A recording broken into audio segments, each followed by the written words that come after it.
नमो नमः।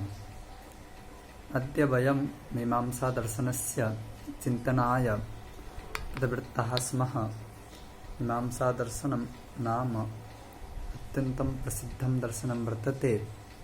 पौरस्त्यदर्शनेषु अस्य दर्शनस्य महद्वैशिष्ट्यं प्रतीयते। अस्य दर्शनस्य प्रकरणग्रन्थः वर्तते मीमांसापरिभाषा नाम्ना ख्यातः। तमेव ग्रन्थम् आधृत्य वयं मीमांसादर्शने प्रवृत्ताः ये सिद्धान्ताः ये च पारिभाषिकाः शब्दाः वर्तन्ते तेषां यथाशक्ति यथाज्ञानं यथासामर्थ्यं निरूपणं कुर्मः। तत्र प्रथमतः दर्शनं नाम किम् इति जिज्ञासा उदेत्येव तत्र उच्यते दृश्यते ज्ञायते अनेन इति दर्शनं यस्य माध्यमेन दर्शनं भवति अर्थात् ज्ञानं भवति, वस्तुपरितत्त्वस्य परिज्ञानं भवति। यद्वा परमार्थतः उच्यमाने जीवस्य वास्तवं स्वरूपं किम्, अस्माकं लक्ष्यं किम्, वयं कुतः आगताः, कुतः गच्छामः, इतः पूर्वम् अस्माकं स्थितिः का आसीत्, अधुना वयम् अस्मिन् शरीरे स्मः, इतः पूर्वं कुत्र अस्माकं स्थितिः आसीत्, पुनः वयं कुत्र गच्छामः इत्यादि विषये परिचिन्तनं विधाय अन्ते अस्माकं वास्तविकं स्वरूपं किम् इति अस्माकं वास्तवस्य स्वरूपस्य परिज्ञानं येन माध्यमेन भवति तदेव दर्शननाम्ना व्यवह्रियते, तदेव दर्शनव्यवहारभाग् भवति। अथवा अन्येषामपि सर्वेषां वस्तूनां यथार्थं स्वरूपं येन परिज्ञायते परिचीयते तदेव दर्शनम् उच्यते। यदि भावे लुट्प्रत्यय विधीयते तदा दर्शनं नाम ज्ञानं नाम किमिति विषये तत्र मतवैविध्यं वर्तते। केचन ज्ञानम् आत्मा इति वदन्ति, ज्ञानमेव आत्मा इति, केचित् वदन्ति ज्ञानं नात्मा आत्मनि ज्ञानं तिष्ठति अतएव ज्ञानाधिकरणम् आत्मा, ज्ञानं नाम आत्मनिष्ठो गुणः इत्यादि वदन्ति। यदप्यस्तु सामान्यतया लोके ज्ञानं नाम चित्तस्य वृत्तिविशेषः अथवा नैयायिकरीत्या गुणविशेषः ज्ञानमुच्यते। अस्तु, तत्र दर्शनस्य द्वैधा विभागः वर्तते, आस्तिकदर्शनं नास्तिकदर्शनम् इति। यस्मिन् दर्शने वेदस्य सिद्धान्तानां परिपालनं भवति, वेदं मूलीकृत्य यत् दर्शनं प्रवृत्तं भवति तद्दर्शनम् आस्तिकदर्शनमिति उच्यते। यत्र च वैदिकसिद्धान्तानां परिपालनं नास्ति, परिचिन्तनं नास्ति, तदेव दर्शनं नास्तिकदर्शनम् उच्यते। अतएव नास्तिको वेदनिन्दक इति उक्तं मनुना। तत्र आस्तिकदर्शनेषु मीमांसादर्शनं, तत्र पूर्वमीमांसादर्शनम्, उत्तरमीमांसा अर्थात् वेदान्तदर्शनं, साङ्ख्यदर्शनं, योगदर्शनं, न्यायदर्शनं, वैशेषिकदर्शनम् एते प्रसिद्धाः वर्तन्ते। एते दर्शनरूपाः अथवा एतानि दर्शनरूपाणि प्रसिद्धानि वर्तन्ते। नास्तिकदर्शनेष्वपि विभागत्रयं प्रसिद्धं वर्तते, चार्वाकदर्शनं, जैनदर्शनं, बौद्धदर्शनं चेति। अत्र आस्तिकदर्शनेषु अन्यतमं दर्शनं मीमांसादर्शनम्। अत्र मीमांसादर्शने वस्तुतः धर्मस्य चिन्तनं भवति, धर्मस्य अधर्मस्य च तत्र चिन्तनं विधीयते। तत्र कः धर्मः इति निरूपणमेव अस्य दर्शनस्य मुख्यः विषयः वर्तते, मुख्यः प्रतिपाद्यः वर्तते। अतएव महर्षिणा जैमिनिना प्रारम्भे एव अथातो धर्मजिज्ञासा इत्युक्तम्, अर्थात् धर्मस्य जिज्ञासा विधीयते। जिज्ञासा नाम विचारः अर्थात् धर्मविचारः, धर्मो नाम कः इति विषये चिन्तनमस्माभिः विधीयते एव। अतएव एवं विवरणे सति अस्माभिः ज्ञायते एव मीमांसादर्शनस्य मुख्यः प्रतिपाद्यविषये धर्मयोः भवति। यतो हि मीमांसाशब्दस्य व्युत्पत्तिः अपि अयम् अर्थः आगच्छति।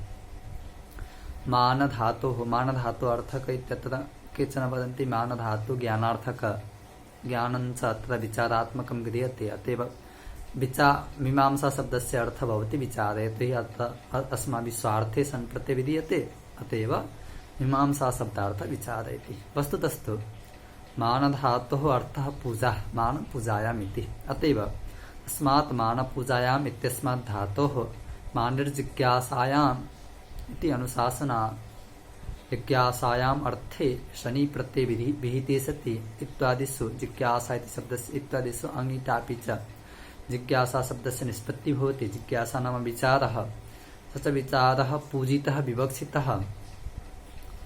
तत्र विचारे पूजितता का इति चेत् तत्र पूर्वमीमांसायाम् अस्य भिन्नरीत्या चिन्तनं विधातुं शक्यते। उत्तरमीमांसायाम् अर्थात् वेदान्ते भिन्नरीत्या चिन्तनं भवति। तत्र भामतिकृता ब्रह्मसूत्र व्याख्यायां ब्रह्मसूत्र सांकर भाष्य व्याख्यायाम् उक्तं वर्तते पूजित विचार वचनः मीमांसा शब्दः, अर्थात् मीमांसा शब्दस्य अर्थः पूजितः विचारः भवति। तत्र विचारे पूजितता कार्य जिज्ञासायां तत्र भामतिकारः वदति परमपुरुषार्थभूतं यज्जीव ब्रह्मैक्यं तत्प्राप्त्यनुकूलः यः विचारः सैव विचारः मीमांसापदवाच्य इति।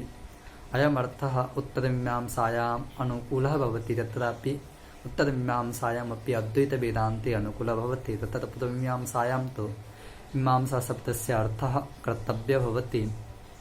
तत्र धर्मस्य विचारः अथवा धर्मस्य विषये, धर्मो नाम यागः वस्तुतः। तत्र यागविषयकः यः विचारः सैव विचारः मीमांसा। तत्प्रतिपादकोऽपि ग्रन्थः अथवा तत्प्रतिपादकमपि दर्शनं तादर्थ्यात् ताच्छाप्त्यमिति न्यायेन मीमांसापदवाच्यं भवति, अथवा ग्रन्थोऽपि मीमांसापदवाच्यं भवति इति। अस्तु, अत एव धर्मस्य निरूपणम् अत्र भवति, धर्माधर्मनिरूपणम् अत्र भवति। तस्मात् कुमारिलभट्टेन उक्तं धर्माख्यं विषयं वक्तुं मीमांसायाः प्रयोजनमिति, अर्थात् मीमांसा धर्माख्यं विषयं वक्ति। अस्तु, धर्माख्यं विषयं वक्ति। तत्र धर्माख्यं विषयं कथं वक्ति इति चेत् इति कर्तव्यतापूरकत्वेन वक्ति।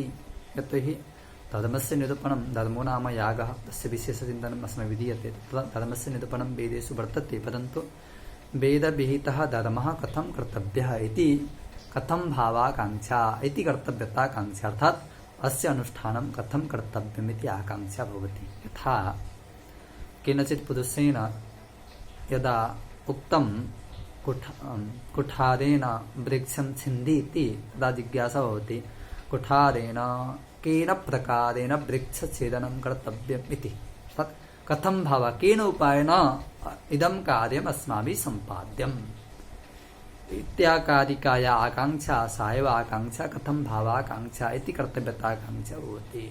तस्याः पूरणं मीमांसया भवति इति। अत एव उक्तं कुमारिलभट्टेन धर्मे प्रमीयमाणे हि वेदेन करणात्मना इति कर्तव्यताभागं मीमांसा पूरयिष्यति इति। अर्थात् करणात्मकं यत् वेदाख्यं रत्नं तेन रत्नेन धर्मे प्रमीयमाणे सति इति कर्तव्यताभागस्य पूरणं मीमांसा दर्शनेन भवति इति। अस्तु, तत्र मीमांसा दर्शने धर्मस्य चिन्तनं भवति। अस्य दर्शनस्य प्रणेता वर्तते भगवान् जैमिनिः, महर्षि जैमिनिः। स च जैमिनिः भगवतः वेदव्यासस्य शिष्यः आसीत्। यद्यपि जैमिनिना नेदं दर्शनं प्रणीतम्, इदं दर्शनम् अनादि वर्तते। अस्माकं सर्वाण्यपि दर्शनानि, सर्वमपि ज्ञानम् अनादि वर्तते। ज्ञानस्य चिन्तनं वयं कुर्मः, अस्माभिः क्रियते। अत एव मीमांसा दर्शने प्रवृत्तं प्रसिद्धं यद् ज्ञानं तदपि अनादि वर्तते। तथापि तस्य परिपुष्टि जैमिनिना कृता इति, जैमिनी एव अस्य प्रणेता इति उच्यते। यतो हि अस्य मुख्य प्रवक्ता स्वयं ब्रह्मा आसीत्।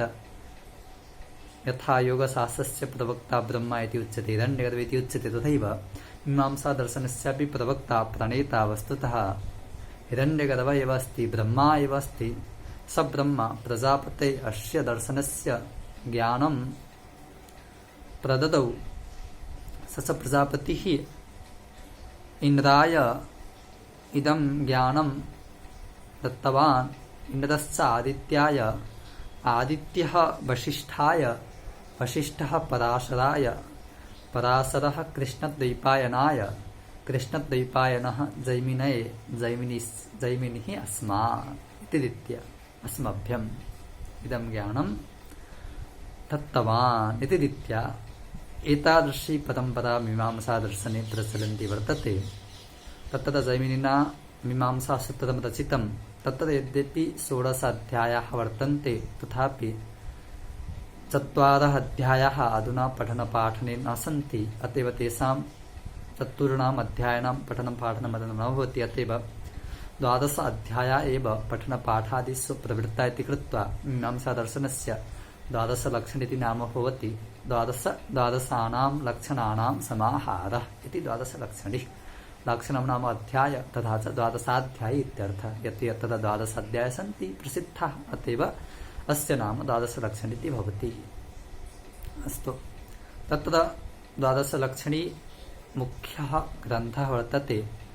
तस्य सूत्रकारः भवति भगवान् जैमिनिः। जैमिनेः सूत्रस्य व्याख्यानं विहितं वर्तते शबरस्वामिना। शबरस्वामिनः वास्तवं नाम आसीत् आदित्यदेवः, परन्तु तस्मिन् समये सम्भवतः जैनमतावलम्बिनाम् आतङ्कः आसीत्। तेन कारणेन सः महापुरुषः अरण्यं प्राप्तः। तत्र अरण्ये शबररूपेण स्थित्वा सूत्राणां भाष्यं चकार इति कृत्वा तस्य नाम शबरस्वामी इति जातः। तेन शबरस्वामिना मीमांसासूत्रोपरि भाष्यं विहितं। ततश्च अस्य परम्परा प्राचलत्। तस्यां परम्परायां मुख्यतः सिद्धान्तत्रयं प्रसिद्धं वर्तते। भाट्टमतं, गुरुमतं, मिश्रमतं च। तत्र कुमारिलभट्टः प्रसिद्धः मीमांसकः बभूव। 6 ईस्वीसंवत् 6th-7th मध्यकाले सः महापुरुषः प्रादुर्बभूव। स एव तस्मिन् काले बौद्धानाम् आतङ्कात् वेदं परिरक्ष्य अस्माकं वैदिकवाङ्मयस्य संरक्षणं कृतवान्। अतएव तस्य विषये एका कथा अपि आगच्छति। एकस्मिन् काले कुमारिलभट्टः काश्यां पठितुकामः गुरोः समीपं गच्छन् आसीत्। तदा तस्य क्रोडे जलं पतितं। तत्र वृष्टिः नासीत्, जलं पतितं। तदा सः दृष्टवान्, कथमत्र जलं पतितं। विचारितवान्, विचार्य स उपरि दृष्टवान्। तज्जलम् उष्णमासीत्। उपरि दृष्टवान्। यदा दृष्टवान् तदा तत्र उपरि एका बालिका रुदन्ती आसीत्, क्रोशमाना आसीत्। स पृष्टवान्, कथं रोदिषि? तदा तेन तया बालिकया उक्तं, को वेदान् उद्धरिष्यति? अर्थात् अस्मिन् काले वेदस्य उद्धारः कः करिष्यति? यतोहि बौद्धानां वेदस्य उद्धारं कः करिष्यति? यतोहि बौद्धानाम् आतङ्कः वर्तते। सर्वे वेदाः लुप्तप्रायाः, तेषाम् उद्धाराय कः कार्यं करोति इति विचार्य अहं रुदन्ती वर्ते इति तया बालिकया उक्तं। तदा स प्रतिज्ञातवान्, मा रोदिहि वरारोहे भट्टाचार्योऽस्मि भूतले इति। अर्थात्, हे बालिके, रोदनं मा कुरु। यावत् कालपर्यन्तं भूतले कुमारिलभट्टः वर्तते तावत् कालपर्यन्तं वेदस्य निन्दां कर्तुं कोऽपि न शक्नोति। वेदस्य सिद्धान्तः संरक्षितः भवति इति कृत्वा पुनः स बौद्धभिक्षुरूपेण बौद्धग्रन्थान् अपि अधीत्य तत्र बौद्धानां खण्डनं चकार इत्यादि प्रसङ्गः आयाति। अस्तु, तेन कुमारिलभट्टेन तत्र 12 लक्षण्यां टीकात्रयं रचितं। तत्र प्रथमाध्यायस्य प्रथमपादे तर्कपादे तेन विदुषा श्लोकवार्तिकः रचितः। प्रथमाध्यायस्य द्वितीयपादम् आरभ्य 4th यावत् तन्त्रवार्तिकः रचितः। तन्त्रवार्तिकं रचितं, वार्तिकः वा रचितः। तत्र 4th आरभ्य 16th यावत् टुप्टिका रचिता इति रीत्या तत्र सूत्रोपरि टीकात्रयं विहितं तेन। तथैव तेनैव विदुषा बृहती टीका मध्य टीका इति मध्य टीका इति नाम्ना टीकाद्वयमपि रचितं वर्तते मीमांसासूत्रोपरि। तथैव तस्य एव शिष्यः आसीत् मण्डनमिश्र। अस्य काल सप्तमशतकं स्यात्। तत्र सप्तमशतके मण्डनमिश्रेणापि मीमांसादर्शनस्य प्रचारः विहितः। अनेन तत्र विवेकत्रयं रचितं। विधिविवेकः, भावनाविवेकः, विवरं विवेक इति। एवं मीमांसानुक्रमणिति एकः स्वतन्त्रोऽपि ग्रन्थः अनेन रचितः वर्तते। तथैव पश्चात् पूर्वम् अयं मीमांसकः आसीत्। पश्चात् भगवता शङ्कराचार्येण सह शास्त्रार्थं विधाय पश्चात् अद्वैतवेदान्ती जातः। पश्चात् तदनन्तरं नैष्कर्म्यसिद्धि, ब्रह्मसिद्धि इत्यादि ग्रन्थाः अपि अद्वैतवेदान्ते अस्य तत्र वार्तिकादिकमपि अस्य प्रसिद्धं वर्तते। तत्रैव वेदान्तदर्शने अद्वैतवेदान्ते वार्तिककार इति नाम्ना अयं परिचितः वर्तते। सन्न्यासानन्तरम् अस्य नाम सुरेश्वराचार्य इति भवति। अयमेव वार्तिककार इति नाम्ना वेदान्तदर्शने परिचीयते। अस्तु, तथैव प्रभाकरः अपि कुमारिलभट्टस्य शिष्यः आसीत्। परन्तु सः अतीव बुद्धिसम्पन्नः, प्रतिभासम्पन्नः आसीत्। अत एव तस्य गुरु एव कुमारिलभट्ट एव तं गुरु इति उपाधि नाम दत्तवान्। अत एव स गुरु इति नाम्ना परिचीयते। अत एव तस्य मतं गुरुमतम् इति उच्यते। यतोहि एकस्मिन् काले तत्र कुमारिलभट्टः शिष्यान् अध्यापयन् आसीत्, शिक्षमाणः आसीत्। तदा सम्भवतः कुत्रचित् पङ्क्ति न स्पष्टा जाता। तस्मिन् दिने पाठः अवरुद्धः। इत्यादि दिनेष्वपि एवं रीत्या पाठः न चलितः। एवं रीत्या दिनेषु व्यतीतेषु एकस्मिन् दिने प्रभाकरः गुरोः सकाशात् प्राप्तवान्। तदा शिष्यः अध्ययनाय प्रवृत्ताः आसन्, परन्तु गुरवः न आसन्। तदा गुरुमातरं पृष्टवान् सः, गुरवः कुतः गतः इति। सा किञ्चित् उक्तवती। तदा सः दृष्टवान्, पुस्तकं पिहितं नासीत्। पुस्तकं पिहितं मने उद्घाटितमेव आसीत्। तत्र पुस्तके एका पङ्क्तिः आगता आसीत्। अत्रापि नोक्तं तत्र तु नोक्तं पुनः निरुक्तमिति। अत्रापि नोक्तं, अत्रापि अयं विषयः नोक्तः, तत्रापि नोक्तं, तत्रापि न कथितं, पुनः निरुक्तं। यदि अत्रापि नोक्तं तत्रापि नोक्तं कथं पुनः निरुक्तं कथं स्यात्? एतादृशी पङ्क्तिः आसीत्। सा पङ्क्तिः तस्य कुमारिलभट्टस्य बोधविषयतां न प्राप्ता आसीत्। तत्र प्रभाकरः गतवान्, स दृष्टवान्। तदा मध्ये एकः कमा इति स विधाय स गतवान्। पुनः गुरवः आगतवन्तः। यदा दृष्टवन्तः तदा पङ्क्तिः लगति। अत्रापि न उक्तं तत्र तु न उक्तम्।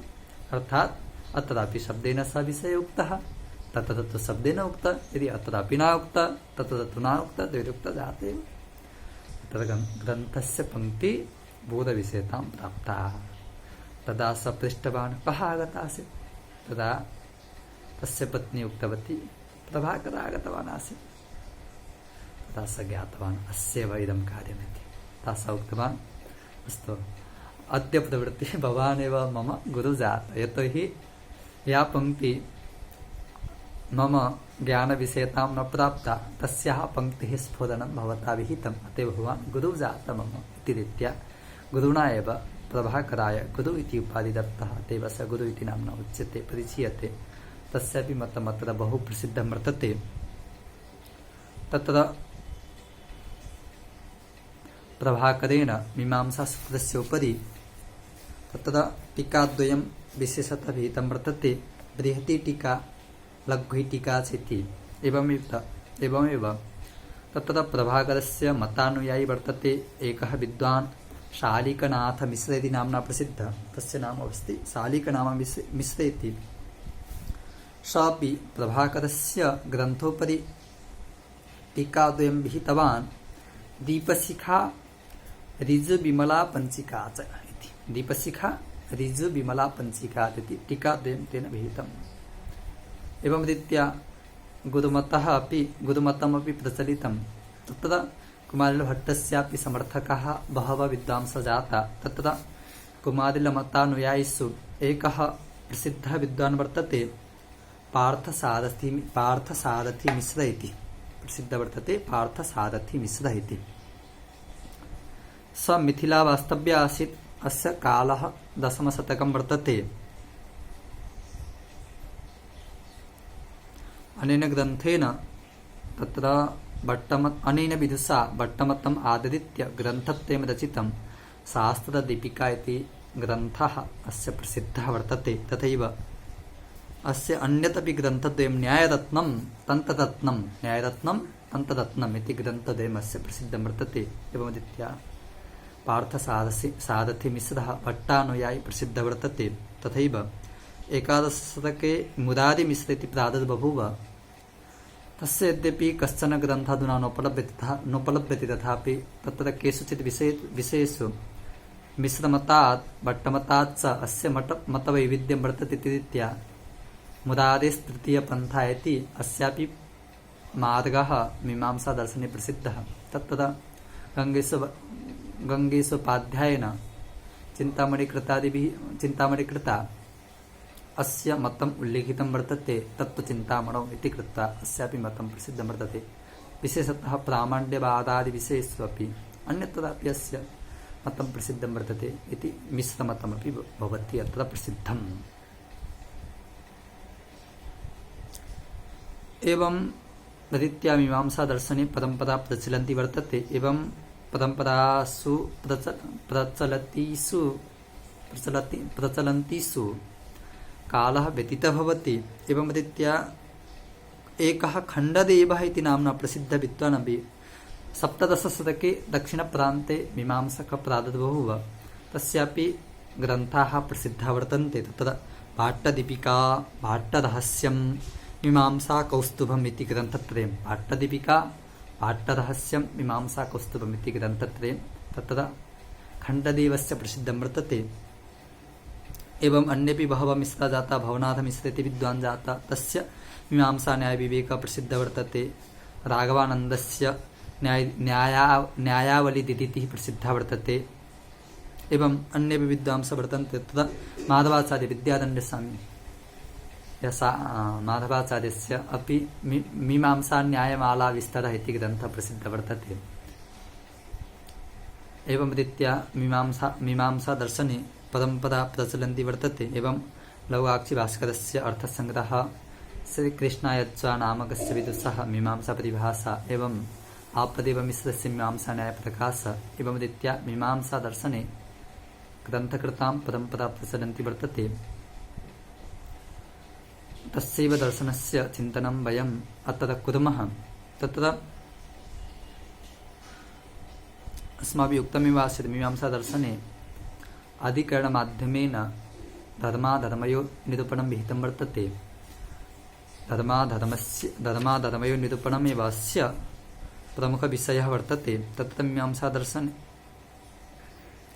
द्वादशेषु अध्यायेषु मध्ये प्रमाणभेदशेषत्वप्रयुक्तिक्रमसङ्गतः अतिदेशोऽधिकारश्च सामान्यञ्च विशेषतः वादश्च तर्कञ्च प्रसङ्गश्चोदितः क्रमादिति विषयाणां क्रमशः निरूपणं विहितं वर्तते प्रत्येकमध्यायेषु। अस्तु, एवं मीमांसायाः सामान्यः परिचयः अस्माभिः ज्ञातुं शक्यते।